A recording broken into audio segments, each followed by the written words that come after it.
अधिकारों की सुरक्षा हो पा रही है। यह बिल क्यों आया है? राजस्थान जैसे खुशहाल प्रदेश में इस बिल की आवश्यकता क्यों पड़ी? 1991 में गुजरात में बिल आया, डिस्टर्ब एरिया बिल। 80 के दशक में वहां दंगे हुए थे। क्या राजस्थान में इस तरीके की कभी घटनाएं हुई?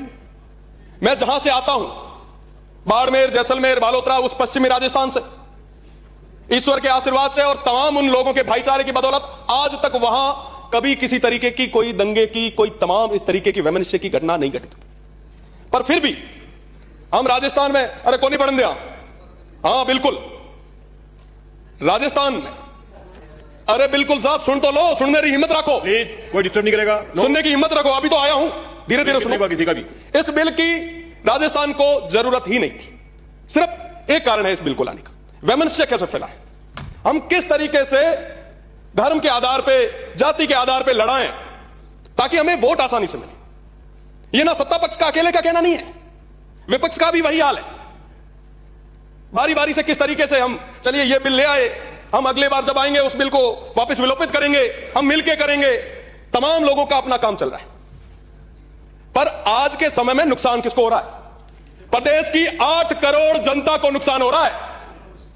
पूर्ववर्ती सरकार जब सत्ता में थी, जिनके अभी ये हिमाकत बने हुए बैठे हैं विपक्ष के तमाम मेरे साथी, मैं बताना चाहूंगा कि पिछले 70 सालों में वो अल्पसंख्यक समुदाय, वो मुसलमान, वो हमारे देश के नागरिक, उनको शिक्षा से भी वंचित रखने का काम किया तो हमारे विपक्ष ने किया, हमारी कांग्रेस की सरकार ने किया।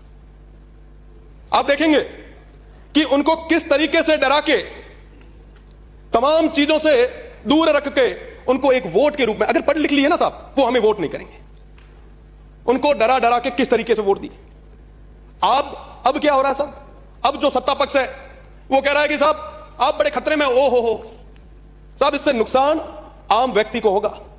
आज हम बात कर रहे हैं विकसित राजस्थान बनाने की। 2047 में हम विकसित राजस्थान बनाएंगे। मैं दावे के साथ कह सकता हूं, क्या इस तरीके से आप विकसित राजस्थान बनाएंगे? क्या वैमनस्य के आधार पर वो विकसित राजस्थान की नींव आप रखेंगे? हम किस तरफ जा रहे हैं? आज के समय में महंगाई पे बात होनी चाहिए, बेरोजगारी पे बात होनी चाहिए, शिक्षा की बात होनी चाहिए, चिकित्सा की बात होनी चाहिए। नहीं करेंगे साहब, उनसे वोट थोड़ा ना मिलता है। वोट तो इन तमाम बिलों से मिलता है। लड़े आपस में, सब चाहते हैं लड़े। इस तरीके से इस प्रदेश को बांटना आप बंद करें। मैं किसी की पैरोकारी नहीं करूंगा, पर हकीकत यह जाननी जरूरी है। मैं विधानसभा और लोकसभा दोनों का चुनाव लड़ा। मुझे दोनों ही चुनाव में अल्पसंख्यक समुदाय के वोट नहीं मिले, पर फिर भी मैं उनकी बात करूंगा। यही लोकतंत्र की खूबसूरती। यह जरूरत है इन तमाम विषयों पर बात करने की। हम जिस विकसित राजस्थान के सपने देख रहे हैं, इस तरीके से हम उस तरफ नहीं बढ़ पाएंगे। अगर हमें आगे बढ़ना है तो हमें भाईचारे और प्रेम के साथ आगे बढ़ना होगा। आज के समय में हमारा प्रदेश, हमारा देश सिविल वॉर की कंडीशन में आ गया है। आज के समय में भाई भाई के खून का प्यासा हो चुका है। हम तमाम लोग, चाहे पक्ष में बैठे चाहे विपक्ष में बैठे, हर 5वें साल जाकर इतना जहर डाल के आ जाते हैं कि 5 साल तक वो तमाम निचले तबके के वो लोग, वो एक दूसरे की शक्ल देखना पसंद नहीं करते। और हम लोग, हम आराम से जयपुर और दिल्ली में उन तमाम कोठियों में बैठ के, साथ में बैठ के कॉफियां पीते। क्यों साहब उनके साथ ये कुठाराघात कर रहे हैं? आखिर क्या मिलेगा? वो अपने लोग हैं। आज के समय में भाई भाई को लड़ाने की राजनीति मुझे लगता है बंद होनी चाहिए। आप डबल इंजन की सरकार है। मेरा निवेदन है आपसे, पाकिस्तान में कई सारे हिंदू विस्थापित परिवार बैठे हैं और आज के समय में एक ही गोत्र के होने के कारण वहां पे शादियां तक नहीं हो पाई। आपकी सरकार है, आप वीजा दें, बुलाएं उन्हें, आने दें उन्हें, पर उनकी बात आप नहीं कर रहे। आप क्या कह रहे हैं कि साहब ये बिल लाए, इस बिल से क्या फर्क पड़ेगा बताइए आप? किसके स्वास्थ्य पे फर्क पड़ेगा? जो व्यक्ति जिसको जमीन लेनी है वो 4 रुपए किसी टेबल पे रखेगा, अधिकारी भेजते ही साइन करेगा। आपको क्या लगता है, आप जो अभी बना रहे हैं उसी तरीके से ही चलेगा? जिस कानून को जिस उद्देश्य के साथ लाए हैं, आपको लगता है कि वो उस तरीके से उसकी पालना हो पाएगी?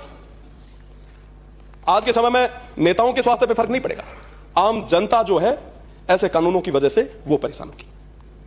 आज ही कहा गया है, बंटेंगे तो आक्रमण झेलेंगे, जुड़ेंगे तो आगे बढ़ेंगे। आज जोड़ने की जरूरत है। आप सरकार में हैं, आप जोड़िए, जोड़ने से आगे बढ़ेंगे।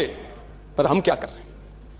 हिंदू, मुस्लिम, सिख, ईसाई, हम चारों हैं भाई भाई। स्कूल में जब थे ना साहब, तब सुनते थे।